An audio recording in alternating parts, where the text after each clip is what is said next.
dideskripsikan fotokopi apa aja yang mau dijual, seperti itu, isinya apa saja, kemudian tempatnya di mana, kemudian poin yang kedua adalah deskripsi pasar. Pasarnya siapa, apakah di kampung, apakah dekat sekolah, apakah dekat perkantoran, semua harus bisa dideskripsikan dengan benar. Supaya apa? Supaya nanti ketika jadi proposal, ketika diajukan kepada orang yang ingin menanam saham, itu bisa meyakinkan. Kemudian apalagi yang perlu disampaikan, yang perlu digali, ruang lingkup teknologi. Apakah penjualan kita itu penjualannya menggunakan IT, ataukah yang offline, ataukah online. Kemudian apakah ini juga membutuhkan orang-orang yang berahli khusus dan sebagainya, itu juga dijelaskan. Kalau penjualan-penjualan yang sifatnya produk-produk yang memang sasarannya adalah orang-orang yang memang dia nggak jarang online, ya nggak perlu teknologi online. Misalkan petani. Nah, ini perlunya hanya untuk penambahan saja, belum menjadi hal yang pokok, karena dia masih banyak yang offline, seperti misalkan. Berbeda dengan sasarannya adalah orang-orang yang memang dia udah melek teknologi produknya, yaitu berarti butuh teknologi yang diperlukan. Kalau perlu butuh tim IT-nya di situ. Kemudian detail finansial. Jadi ruang lingkup studi kelayakan bisnis ini juga perlu mencantumkan detail finansialnya. Kebutuhan semua dari pengadaan barang, sewa tempat kalau itu memang sewa, kemudian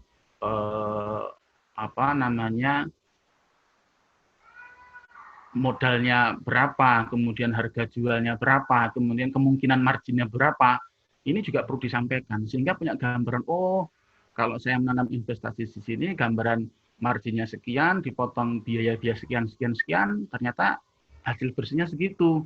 Kalau saya nanam sekian, saham sekian, berarti saya gambar dapat sekian persen, misalkan begitu.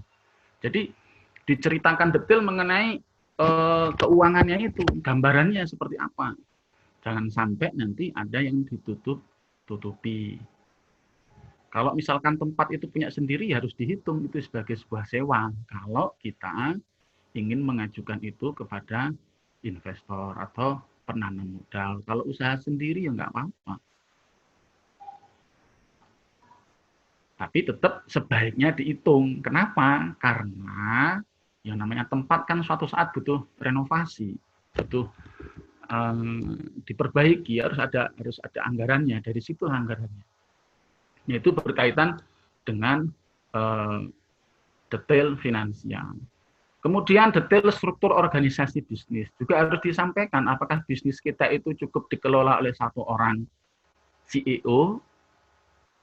Ya, CEO berarti ya Chief Everything Officer, dia mengerjakan semuanya. Kayaknya kalau yang bisnis kayak gini, ya ini bisnis untuk permulaan, ya nggak masalah seperti itu. Berarti kita mulai dari nol, betul. Ataukah bisnis kita itu sudah gambarannya itu sudah mulai membesar, kemudian di situ sudah ada karyawan, sudah ada tim, ada karyawan 1-2 orang barangkali, ataukah mungkin sudah naik lagi, sudah ada detail strukturnya, di situ ada owner, di situ ada manajer, kemudian di situ ada orang marketing, ada orang salesnya. Ini usaha yang sudah kelas menengah kalau sudah ada organisasi seperti ini. Ini juga harus disampaikan. Jangan sampai nanti kalau ditutup-tutupi nanti akan menimbulkan permasalahan di kemudian hari. Jadi kalau bisnis yang sifatnya permulaan, ya bisa jadi CEO itu nggak apa-apa. Dalam arti ya memang mulainya semua dari situ. Chief Everything Officer sebelum menjadi Chief CEO yang sebenarnya. Itu yang kelima. Kemudian juga mengenai studi kelayakan bisnis ini juga kita perlu menyampaikan, perlu menggali itu tentang bagaimana agar bisnis ini akan maju. Jadi kita bisa melihat step by step dari perjalanan usaha ini. Usaha saya ini ketika saya membuat fotokopi di sini, ini omset tahun pertama seperti ini, caranya begini, tahun kedua nanti gambarannya seperti ini, caranya begini, tahun ketiga seperti ini gambarannya. Itu sudah bisa sampaikan, sudah bisa dituangkan dalam ide itu, sehingga nanti ketika memang benar-benar ini bisa dijalankan, itu akan nantinya dijalankan.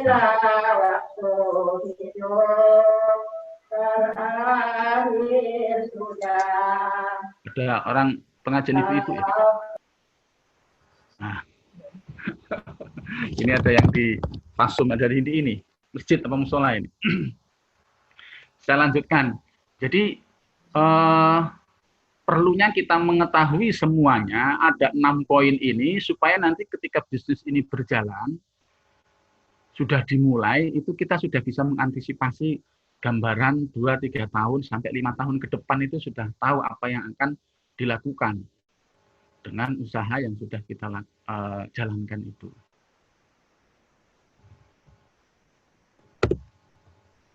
Nah, ini saya lanjutkan. Kalau tadi berhubungan dengan ruang lingkup, kalau ini berhubungan dengan arti penting dari studi kelayakan bisnis. Jadi ada satu pendapat ini, diperkirakan hanya 1 dari 50 ide bisnis yang sebenarnya layak secara komersial. Oleh karena itu, manfaat studi kelayakan bisnis sangat banyak dan menjadi salah satu cara yang efektif untuk menghindari kerugian yang besar atau sumber daya lebih lanjut. Disampaikan oleh Gofton. Jadi pentingnya adalah ini, supaya ide kita itu betul-betul layak untuk bisa dieksekusi menjadi sebuah bisnis yang nyata. Jadi pentingnya kita menggunakan studi ini dalam rangka yaitu tadi, supaya betul-betul bisa menjadi kenyataan. Jangan sampai hanya ide itu ada, tapi ternyata setelah digali lebih mendalam tidak layak. Nah, manfaatnya apa? Manfaat dari studi kelayakan bisnis ini yang pertama adalah mengurangi resiko kerugian. Artinya kemungkinan kerugian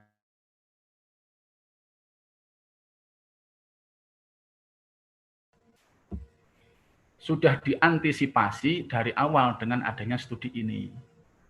Misalkan ketika saya membuka usaha yang saya geluti ini selama dari 2017, 18, 19, 20, 4 tahun berjalan ini, mau ke 4 tahun ini di pestisida, ya kemungkinan resiko kerugian itu misalkan barang bocor. Kalau bocor sebenarnya masih bisa dipulangin kalau bocornya dari distributor misalkan. Atau mungkin kalau usaha fotokopi, resiko kerugiannya ya kalau pandemi kayak gini nggak ada orang fotokopi, Pak, jarang sekali. Paling orang-orang yang mau fotokopi untuk keperluan nikah, keperluan PKH, kalau di kampung begitu. Makanya saya termasuk ya merasakan ini yang fotokopi ini, karena ada satu unit usaha yang di fotokopi saya ini. Ini juga harus diantisipasi seperti apa mengurangi kerugian-kerugian yang ada. Itu dengan studi kelayakan tadi. Misalkan di studi kelayakan bisnis ini, kita bisnis fotokopi, ketika ada seperti ini hal-hal yang di luar prediksi, oh berarti saya harus mencoba mencari varian baru. Nah, itu sudah diantisipasi dengan ide-ide tambahan. Produknya ditambah dengan produk-produk yang masih berhubungan dengan usaha yang sudah berjalan misalkan. Ini dalam rangka untuk menambah omset, kemudian mengurangi resiko kerugian. Kenapa? Karena karyawan kan harus tetap dibayarkan. Satu. Kemudian yang kedua, untuk memudahkan perencanaan bisnis. Jelas, karena dengan studi ini, apa yang akan mau kita laksanakan, itu mudah. Dalam merencanakan itu mudah, karena kita sudah punya studinya, sudah punya bahannya. Kalau kita belum punya bahan, mau perencanaannya juga akan susah, seperti itu. Kemudian yang ketiga, memudahkan pelaksanaan pekerjaan. Dengan adanya studi itu, gambaran usaha itu nanti berjalannya seperti apa, itu kan sudah ada tuangannya, atau sudah dituangkan. Sehingga nanti akan membantu kita ketika kita melaksanakan usaha itu betul-betul dieksekusi. Kemudian yang keempat adalah memudahkan pengawasan. Ya otomatis dengan kita punya studi itu, punya studi kelayakan itu tadi, kita akan memudahkan pengawasan. Poin-poin mana yang perlu perlu ditambah, poin-poin mana yang perlu dikurangi, bagian-bagian mana yang harus diawasi karena mungkin ada kebocoran, bagian-bagian mana yang perlu ditambah supaya ini bisa tetap eksis.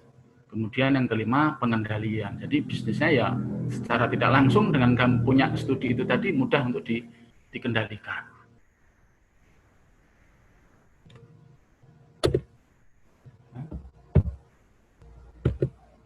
Nah, ini kita memasuki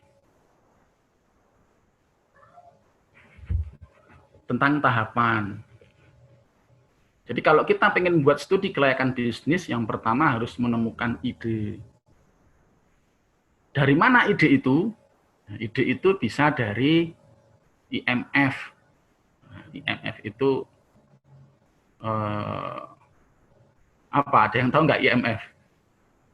Family. Dari keluarga, dari diri sendiri, keluarga inti, keluarga besar, kemudian dari teman, kemudian dari kita hasil ngobrol santai, dari kita jalan-jalan, dari ngopi, yang penting nggak dari ngerokok aja. Nah, kita bisa menemukan ide-ide itu. Jadi, ide-ide yang sudah ngumpul dalam benak pikiran kita, itu kemudian satu persatu ditulis, saya pengen punya ide usaha fotokopi, saya pengen punya ide usaha warung kopi, kafe yang lagi menjamur, saya pengen usaha apalagi di sini, apa aja lah ditulis semuanya. Nah dari situ, ya mau nggak mau diteliti ulang, berkaitan dengan ruang dan waktu. Apakah bisnis A ini di tempat ini, dalam waktu ini cocok atau tidak. Ini juga penting. Jadi mengaitkan antara ide-ide itu dengan ruang dan waktu. Misalkan mau bisnis jual beli laptop misalkan. Ya kalau di pedesaan ya kurang. Dia harusnya ya kota kabupaten aja masih jarang, paling nggak kota provinsi misalkan seperti itu. Atau kita mau bisnis fotokopi, ya kalau bisnis fotokopi ya sebaiknya ya di tempat-tempat yang memang orang butuh fotokopi.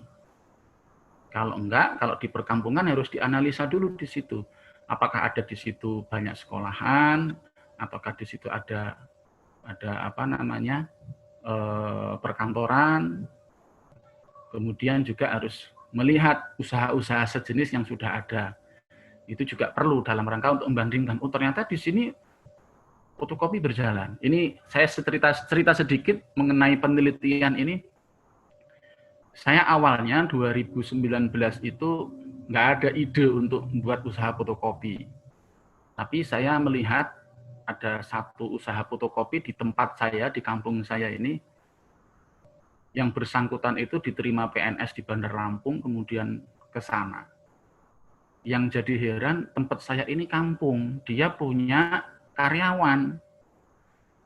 Fotokopi di kampung punya karyawan. Saya penasaran, saya tanya, memang berapa Pak omset yang Bapak dapatkan kok bisa sampai punya karyawan?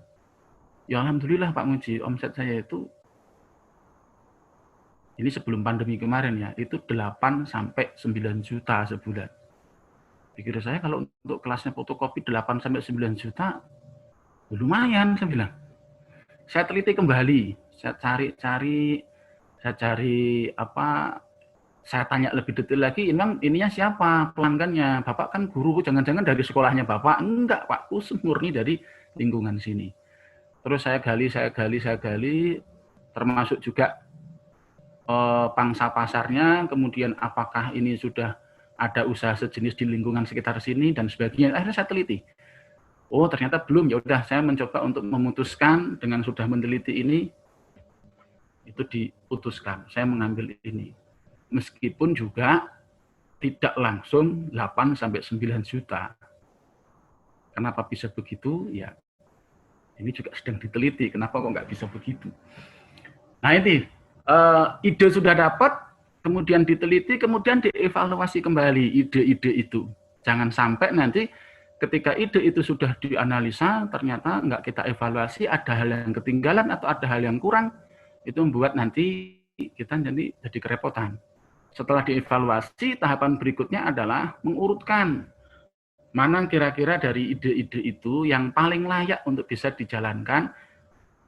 Tentunya itu dengan memperhatikan faktor ruang dan waktu. Karena sesungguhnya bisnis itu berkaitan dengan dua hal. Kalau kita sudah punya produk, itu berarti harus mencari konsumen. Kalau kita memang pengen usaha di tempatnya konsumen, kita berarti harus mencari produk yang dibutuhkan konsumen yang ada di tempat itu. Itu sebenarnya bisnis itu. Jadi bisnis itu bukan semata-mata apa yang kita senangi, kemudian otomatis cocok dengan tempat kita, belum tentu. Belum tentu. Karena apa? Karena ini adalah berkaitan dengan analisa-analisa, di situ adalah peluang, kemudian di situ ada pasar dan sebagainya. Nah, setelah kita dapat ide, kemudian diteliti, dievaluasi, kemudian diurutkan, yang berikutnya adalah rencana pelaksanaan. Dibuat rencana. Rencananya seperti apa? Ini mencari tempatnya kapan, di mana, semua perencanaan itu kapan mulai dibuka, kemudian pemasarannya nanti seperti apa, itu semua dibuat. Baru setelah semuanya itu jadi, itu baru nanti bisa dieksekusi untuk bisa dilaksanakan. Itu berkaitan dengan tahapannya. Kemudian yang berikutnya, aspek-aspek yang perlu kita perhatikan ketika kita ingin menggali sebuah bisnis atau sebuah usaha. Yang pertama adalah aspek hukum atau legalitas. Kenapa? Karena tidak semua bisnis itu serta-merta membutuhkan ini. Meskipun pada akhirnya itu juga butuh. Ada yang dia butuh harus dari awal, kalau enggak nanti bermasalah. Contoh, Bapak atau Ibu pengen buat usaha galian C. Galian C itu kalau dalam pemerintah daerah itu ya contohnya ya apa namanya eksplorasi batu gunung misalkan, batu kali, itu harus ada izin di awal dulu. Nggak bisa kita ngangkutin batu kemudian baru izin, nggak bisa. Kalau sekedar fotokopi bisa fotokopi nggak perlu izin dulu. Yang penting usaha berjalan, mungkin mau dibesarkan ya itu otomatis. Tapi kalau hanya pengennya cuma sekedar mengisi waktu luang ya masih bisa gitu loh. Untuk sekedar kita punya usaha. Tapi tergantung kita tujuannya sampai sejauh mana. Kalau fotokopi itu targetnya kita nanti sampai distributor mesin, ya itu mau nggak mau nanti di saat menjadi distributor mesin itu harus punya NPWP, harus punya surat izin usaha. Kalau sekarang surat izin berusaha SIB. Kalau dulu itu ada SIUP, SITU, TDP, NPWP. Kalau sekarang SIB dan NPWP, 2 itu aja. Dan langsung ke pusat, nggak ke daerah lagi. Nah ini juga perlu diperhatikan. Usaha-usaha yang memang betul-betul berhubungan dengan itu. Kenapa? Karena ini nanti akan bermasalah ketika ini nanti ketahuan orang-orang pajak. Misalkan Bapak Ibu pengen buat usaha minimarket. Ya kalau minimarket harus punya legalitasnya, Bu, nggak bisa hanya sekedar buka warung kayak biasanya, itu enggak. Kalau sudah minimarket, tapi kalau warung biasa ya belum. Nah, itu contohnya. Atau kita pengen buka usaha distributor alat-alat, baik itu alat-alat kesehatan atau alat-alat komputer, spare part, itu harus usaha, itu harus ada izinnya itu. Nanti kenapa? Karena itu berhubungan dengan transaksi yang nilainya besar. Kalau nggak ada nanti bermasalah. Kenapa? Karena barang-barang itu biasanya itu berhubungan juga dengan pajak. Jadi akan ketahuan. Saya pernah dengar diceritakan oleh kawan, itu ada saudaranya punya usaha di Jakarta itu distributor komputer ke sekolah-sekolah, intinya bisnis jual beli komputer lah, tapi skala besar. Ketika usaha itu nggak dia bayarkan pajaknya, itu setahun 2 tahun nggak bermasalah. Begitu memasuki tahun kelima, dia ditagih pajak. Lumayan Bapak Ibu sekalian pajaknya. Pajaknya itu yang diminta oleh orang pajak itu 1 miliar. Ngeri juga kalau kita udah ketemu yang seperti itu, karena berkaitan dengan legalitas dan aspek hukumnya nggak diperhatikan. Nah, itu satu yang perlu diinikan. Jadi tergantung dengan jenis usaha. Kalau usahanya yang sifatnya UMKM, ya awalnya memang enggak, tapi kalau setelah nanti mau dibesarkan, ya mau nggak mau. Apalagi kalau mengikuti terlibat dengan proyek-proyek pemerintah, itu sudah harus pasti punya legalitas hukum dan legalitas usaha. Itu satu. Kemudian yang kedua, aspek ekonomi dan budaya, yaitu menganalisa dampak yang diakibatkan oleh adanya usaha dan pengaruh tingkat pendapatan per kapita di sekitar lokasi usaha. Ini juga perlu diperhatikan, ekonomi, budaya, dan lingkungan. Ini juga penting. Misalkan begini, Bapak Ibu pengen memiliki usaha UMKM lah, ini kan pabrik tahu. Ini harus hati-hati ini, berkaitan dengan limbahnya ini. Kalau enggak nanti bermasalah. Satu. Kemudian yang kedua, usaha yang berhubungan dengan peternakan. Ini juga harus hati-hati. Ternak ayam. Ternak ayam di tengah perkampungan ini biasanya akan bermasalah. Karena baunya akan kemana-mana. Kemudian kalau aspek, itu aspek lingkungan ya. Kemudian aspek budaya, ini juga perlu. Aspek ekonomi dulu. Aspek ekonomi ini juga perlu diperhatikan. Jangan sampai kita punya usaha di suatu tempat, orang situ nggak mendapatkan manfaat secara ekonomi sedikit pun. Ini juga nanti bermasalah juga. Artinya juga lingkungan sekitar itu dia akan mendapatkan dampak secara ekonomi. Misalkan ada beberapa orang yang direkrut jadi karyawan, ataukah CSR atau dana-dana sosial kita berikan orang lingkungan sekitar, itu juga harus ada dampak-dampak ekonomi seperti itu. Termasuk pun juga dengan budaya, mengikuti budaya-budaya yang ada di lingkungan di mana kita mau membuat usaha. Jadi ini penting supaya bisnis kita itu tetap bisa eksis. Jangan sampai nanti gara-gara kita tidak memperhatikan aspek ini nanti bisa bermasalah di kemudian hari. Kemudian yang berikutnya, pasar. Berkaitan dengan pasar, ini juga perlu kita gali bagaimana potensinya, segmentasinya, kemudian daya beli masyarakatnya, dan tingkat persaingan usaha yang sejenis. Misalkan kita mau usaha, ya dilihat dulu potensi pasar. Bagaimana melihat potensi pasar? Itu gambarannya itu bisa dilihat dari apa kira-kira? Ya dari kira-kira. Misalkan saya pengen buat warung sembako misalkan di kampung ini kan umum. Warung sembako. Ya kita ada penelitian kecil-kecilan dari keluarga kita, tetangga kita diteliti kebutuhan mereka sebulan itu berapa sih? Oh, rata-rata orang itu kalau satu kakak itu habis sebulan itu 1 juta untuk sembako misalkan. Oh, di sini ada sekitar 1000 kakak karena desanya besar. 1000 kakak berarti kalau 1 juta ya udah berapa itu? 1 M ya? Udah 1 M gede bener ya. Sudah ada berapa warung di situ? Nah, ini potensi ini perlu diinikan. Perlu didetailkan. Jangan sampai nanti kita nggak detail. Potensinya gede, nggak tahunya di situ persaingan usahanya sudah sangat ketat. Ya, kita harus harus persiapannya harus lebih matang supaya kita bisa bersaing di situ. Nah, itu menghitung bagaimana potensi pasar.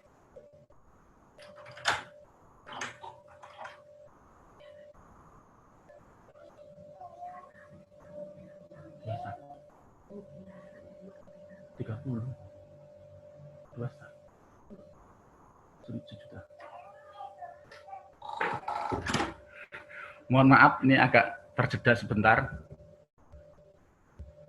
Saya lanjutkan berkaitan dengan potensi pasar. Ini tadi contohnya warung sembako. Saya ngasih contoh lagi pestisida.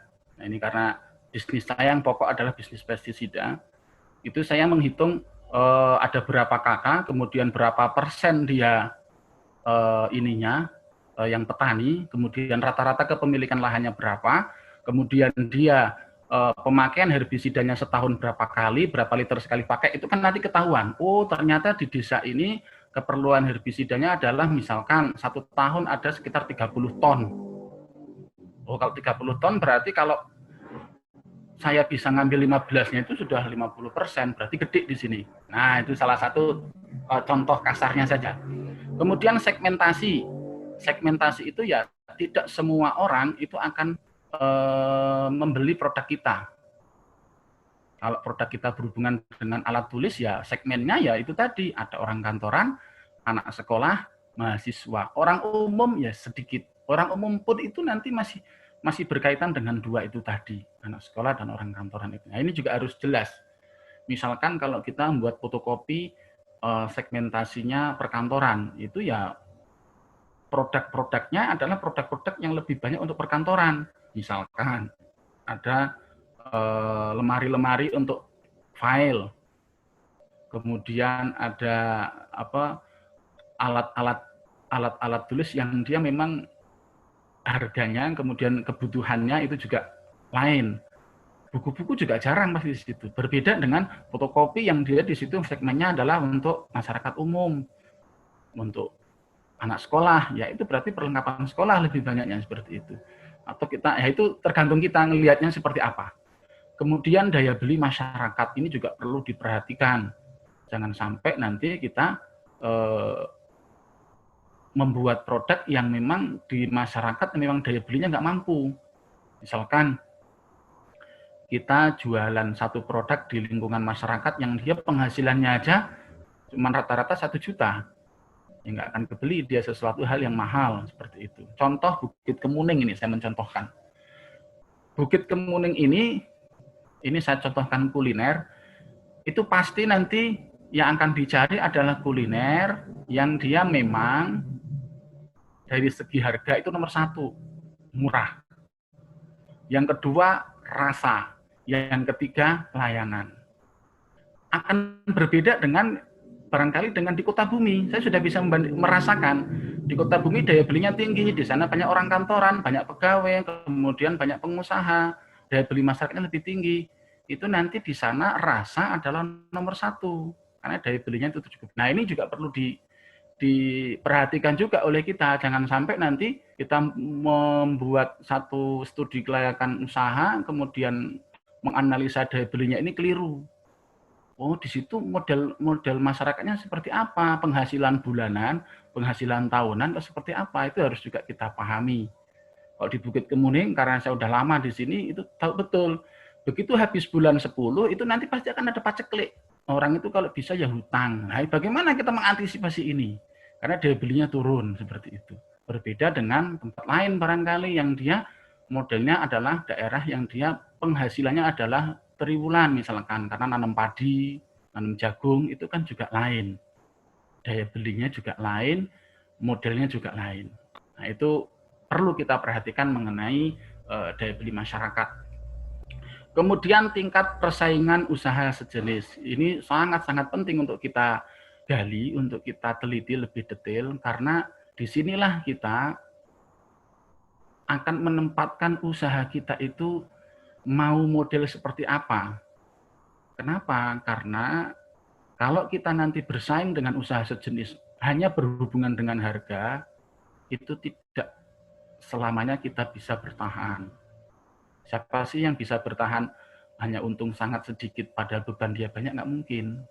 Artinya dia harus punya nilai lebih dari usaha yang kita miliki dibandingkan dengan usaha-usaha sejenis di tempat yang sama. Ini juga perlu untuk kita perhatikan.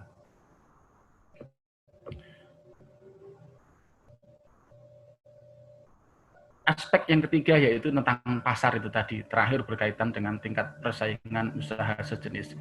Saya sangat ingat beberapa tahun yang lalu di Bukit Kemuning ini ada kafe-kafe itu ada sekitar 6 sampai 7. Tapi yang eksis sampai sekarang itu tinggal 1. Tinggal 2. Yang lainnya itu selesai. Nggak berlanjut lagi. Barangkali karena mereka tidak bisa hanya ikut-ikutan. Tidak ada studinya, tidak ada analisanya, sehingga dia nggak bisa bersaing dengan usaha-usaha yang lain di satu wilayah tertentu. Nah, itu berkaitan dengan pasar. Kemudian yang keempat berkaitan dengan strategi pemasaran. Jadi perlu diperhatikan juga ketika kita mau menuangkan sebuah ide usaha itu kita jelaskan bagaimana usaha ini, bagaimana produk ini bisa laku. Misalkan kalau sini sekarang kan sudah mulai tren dengan online. Apakah perlu online, apakah tidak? Kemudian bagaimana cara menjualnya? Karena online dan tidak itu tadi kaitannya dengan target market itu tadi. Target marketingnya siapa begitu. Ini harus juga dipahami oleh kita bagaimana caranya memasarkan usaha kita. Apakah dengan door to door, apakah dengan dari mulut ke mulut, nanti akan cerita, ataukah dengan sistem jaminan. Dulu saya ingat cerita dari konglomerat Bob Sadino, itu sistem jaminan yang beliau terapkan, dan ternyata efeknya sungguh luar biasa. Jadi ketika ada orang yang beli ke tempat dia, telurnya itu busuk, itu langsung diganti sama beliau, kemudian disuruh cerita. Pokoknya kalau beli telur tempat Bob Sadino diganti kalau telurnya busuk. Orang akhirnya rame beli ke situ. Kenapa? Karena dia tahu persis bahwa orang membutuhkan kepastian bahwa produk itu betul-betul fresh. Nah, itu salah satu contoh cara strategi pemasarannya, ada layanan jaminan. Misalkan di tempat kita mau usaha. Tempat saya ini, saya jamin bahwa produk-produk yang saya jual itu asli. Kalau enggak asli, pulangkan. Misalkan begitu. Kenapa ya? Nanti kita punya distributor karena kita berada pada jalur yang resmi. Atau kita punya cara-cara yang lain. Ada cara jaminan seperti itu. Biasanya untuk hal-hal yang sifatnya itu meragukan karena keasliannya, itu biasanya model strategi jaminan ini juga berjalan. Bisa berjalan pas dengan cara seperti itu. Itu salah satu strategi pemasarannya. Kemudian yang berikutnya itu tentang manajemen SDM atau karyawan. Jadi aspek yang perlu digali adalah kebutuhan SDM kita untuk bisnis kita itu seperti apa begitu. Yang tadi sudah saya singgung, ya butuhnya sesuai dengan kebutuhan usaha kita gitu. Bisa 1, bisa 2, bisa butuhnya di titik-titik mana saja, itu juga perlu kita perhatikan. Itu penting untuk digali. Kemudian yang keenam adalah keuangan. Bagaimana keuangan bisa Anda berjalan? Buat laporan keuangan, rugi laba, neraca, anggaran bisnis hingga arus kas. Ini juga penting karena sesungguhnya bisnis itu bukan semata-mata keuntungan. Bisa jadi kita mendapatkan untung yang banyak tapi dalam bentuk angka, nggak ada uangnya. Bisa jadi karena sesungguhnya bisnis itu adalah ya kita ingin mendapatkan cash, uang yang kita dapatkan dari usaha itu. Ini juga perlu diperhatikan masalah arus keuangan ini. Itu seperti apa modelnya? Contoh, bisnis toke kopi. Bisnis toke kopi itu kalau kita nggak punya uang untuk bisa memberikan pinjaman kepada calon-calon konsumen kita, dalam hal ini petani, nggak dapat konsumen kita karena polanya sudah berjalan begitu di mana-mana. Nah, berarti ada uang kita yang berhenti di situ. Nah, ini juga harus diperhatikan bagaimana agar arus kas itu tetap bisa berjalan. ada utangan tahun, ada yang 5 bulan, ada yang 6 bulan, bahkan sampai hal-hal yang sifatnya kecil itu juga masih dia minta pinjem dari tokenya. Ini juga perlu diperhatikan, jangan sampai ya kalau kita cuma punya uang sedikit mau usaha yang seperti itu ya nanti kita malah nggak berjalan. Nah, ini di yang terakhir tentang contoh studi kelayakan bisnis. Ini hanya contoh saja, ada bisnis properti di sini. Yang perlu didalami dalam bisnis perumahan ini adalah target marketnya siapa, harganya berapa, kemudian dari segi legalitas. Nah, ini tadi saya sampaikan, legalitas itu harus jelas. Tanah itu sengketa enggak, tanah itu punya surat-surat yang resmi enggak, dan sebagainya. Dari mana kita modal awal untuk membangun itu. Ini beberapa sekilas saja, ini juga belum detail ini berkaitan dengan bisnis properti ini. Artinya harus digali lebih mendalam berkaitan dengan bisnis yang ingin kita jalani. Dan yang terakhir ini contoh berkaitan dengan kafe yang ini sudah menjamur di berbagai tempat, yang salah satunya adalah kedai kopi. Penting untuk memastikan aspek lingkungan, apakah sudah sesuai dengan target market Anda. Apakah di situ banyak anak muda, ada banyak mahasiswa, pelajar, ataukah mungkin itu berhubungan dengan tempat wisata dan sebagainya. Ini juga penting untuk digali. Bagaimana pemasarannya jika sudah banyak bisnis yang sejenis berada di sekitar Anda. Bahwa alam bisawab ini dulu untuk materi yang pertama, karena materi yang kedua berhubungan dengan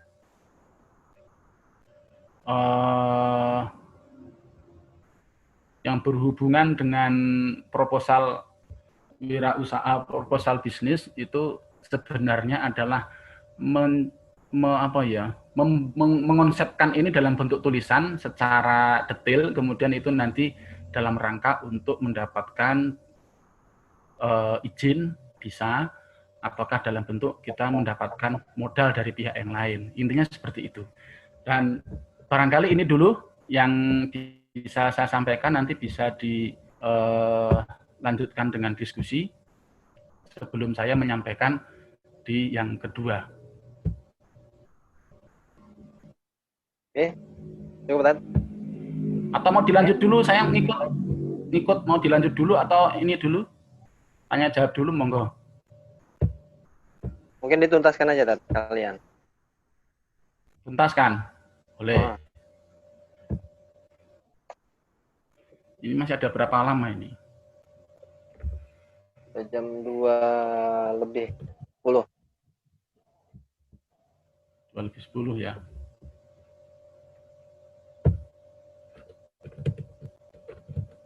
Ini tentang proposal usaha. Proposal bisnis. Propose itu artinya mengajukan. Artinya bentuk pengajuan atau permohonan kepada pihak lain yang sifatnya izin, persetujuan, bisa jadi bukan dana tapi minta persetujuan. Karena mungkin penyandang dananya mungkin istri kita, bisa jadi minta persetujuan sama istri, buat proposalnya dulu. Misalkan atau mertua, ya bisa jadi gitu kan.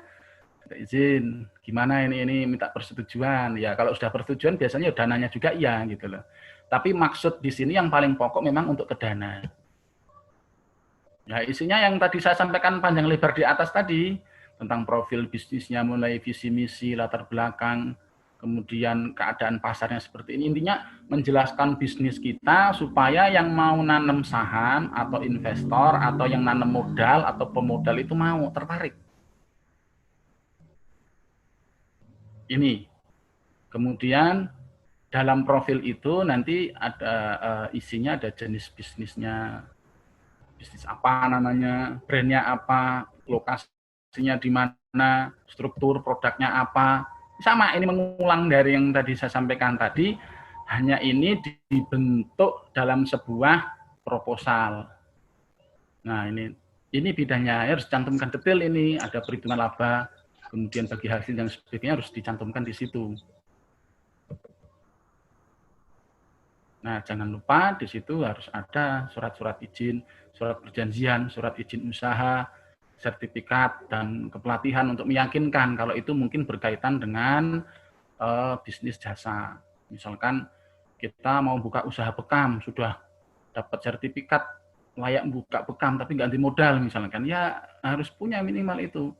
Atau kita mau buka usaha yang lain yang dia memang butuh keahlian-keahlian seperti itu, ya sertifikat itu penting. Salah satunya seperti itu, meyakinkan bahwa kita memang layak untuk diberikan modal. Itu saja mungkin yang bisa saya sampaikan berkaitan dengan proposal, karena intinya adalah dia itu tadi, menjadikan studi kelayakan usaha itu dituangkan dalam bentuk tulisan yang memang itu bisa layak untuk di ACC oleh pemilik modal.